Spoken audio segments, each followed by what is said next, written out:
Hey, what's going on, people, and welcome to another This Week in Gaming for the week, or the first one of January. So this is for the 4th of January 2019, first one in 2019, amazing feeling.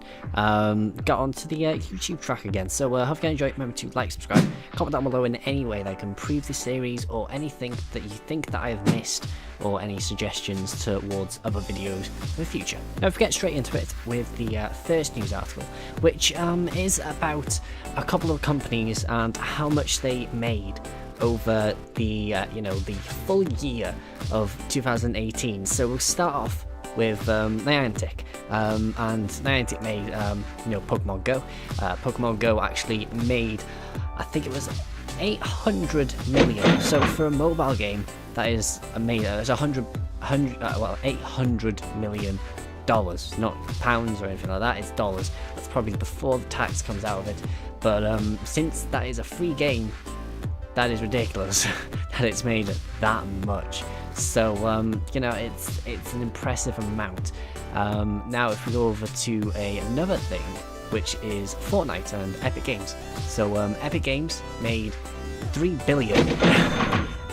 It's just ridiculous to think that made 3 billion for a free-to-play game.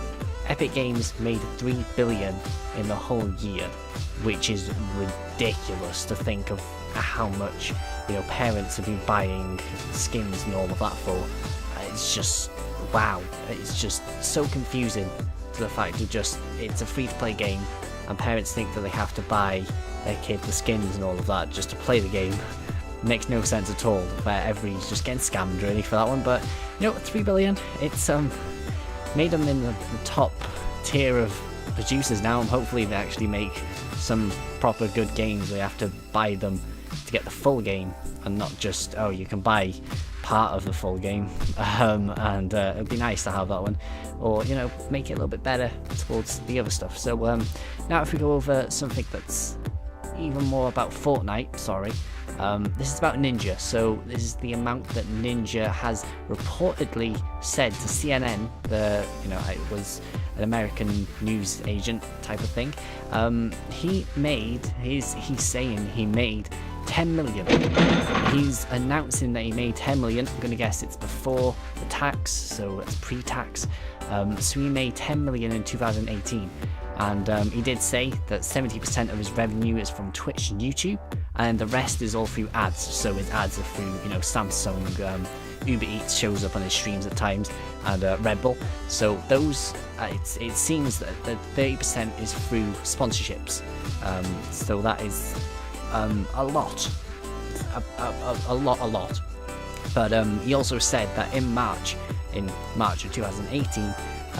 Ninja said that he was getting or making around 500,000 each month, and that must have shot up quite a bit, because if you work out 500,000 per month over 12 months, that only works out to about 6 million, which that might be the same. It depends on how much tax there is towards the thing. It might be like, I don't know, like 100,000 in tax or whatever it is, or 500,000 in tax. So we could still get it. And for how much stuff that Ninja has been doing recently, going on TV shows, getting slated by Jimmy Kimmel, doing New Year's thing, which it didn't really seem important to have a New Year's thing for a streamer to do that, and all he was doing was just streaming a game of a New Year's. I think a lot of streamers did that already, so it's not really that big of a thing. But a gamer to do this type of stuff is incredible, even though it is somebody who just does Fortnite, and it's kind of offensive at times and anything like that. I'm not slating him, I'm slating him. Yeah, if we go over something that isn't Fortnite or that way, something else has come out recently, and this is about From Software. So if people don't know who From Software are, they are the makers and developers of Dark Souls series, the Soul series, and Bloodborne and all that. And they've actually come out recently. Their president, forgot how to say it, put him on the screen, has revealed that the company or developer is working on 2 unannounced games. So they've actually got a game coming out in March, which is for Xbox One, PlayStation 4 and PC. It's called Shadows Die Twice. I don't want to say the first one, don't know how to say it. So Shadows Die Twice, that comes out March, and there's going to be 2 others. So my guessing for myself is it's going to be maybe a sequel and maybe a brand new franchise. Sequel, I'm going to guess it's going to be Bloodborne. Maybe they make Bloodborne 2 available for, PC, Xbox One, PlayStation 4, or PlayStation 5, Xbox One Plus, whatever they're going to call it, and the PC 2, that one. It would be a no-brainer to kind of do for that, because Bloodborne was one of the biggest games, so it kind of makes sense that they would make a sequel and then they would try and branch out towards something else, because all their game styles are kind of the same. So it's kind of a simple game from them. So maybe they'll make something completely different. Maybe they just do all sequels, who knows. Now we have only got 2 more things to go over for this news week. The second to last one is about former Blizzard developers. They've made their own company. It's called Second Dinner. It's kind of an odd company name, but they've actually announced that they're making a Marvel game. So the Marvel game is supposedly actually already got a working model, or working prototype, so that's within 6 months.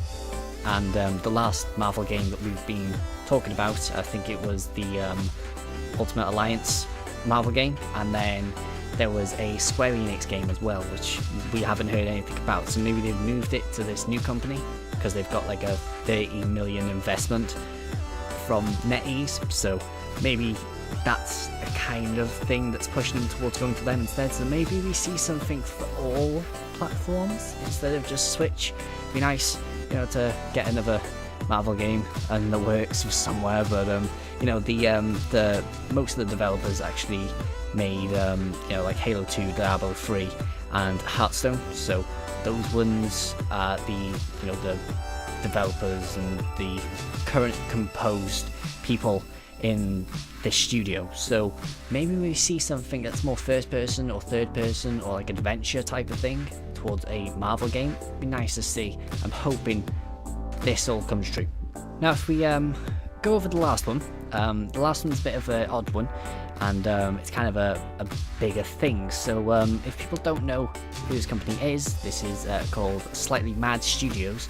So Slightly Mad Studios created the Project Cars series. I forgot what else they've actually made, but they made that, and they're actually going to make a standalone video game console to rival the PlayStation and Xbox franchises. This console is going to be called the Madbox, and I will put a picture on the screen of the prototype. It looks very odd. Kind of looks a mix between a Ouya kind of mold at the bottom, and then the 360 colours, or kind of like a PC or not, I don't know. It's a weird design that they've gone for. It's got a something on the side of it as well. It's a very weird one, but they actually said that they're going to try and go for 60 frames, VR supported, and they're going to have an engine in the console. So the engine itself is mostly for racing games or any of those type of things. So maybe people could make a open world game on it, but we're gonna have to see how it works out. It could be years in development. It could be another Ouya. It could be another PlayStation or Xbox or Nintendo. So we're gonna have to see what it's actually gonna be like. It could be a fail, it could be a flop, or it could be amazing. So that's the weekly news for this week. Hope you enjoy. Remember to like, subscribe, comment down below in anything that I've missed or anything that you think was important, or any way of improving this. So hope you enjoy. I'll see you guys next one. So peace out.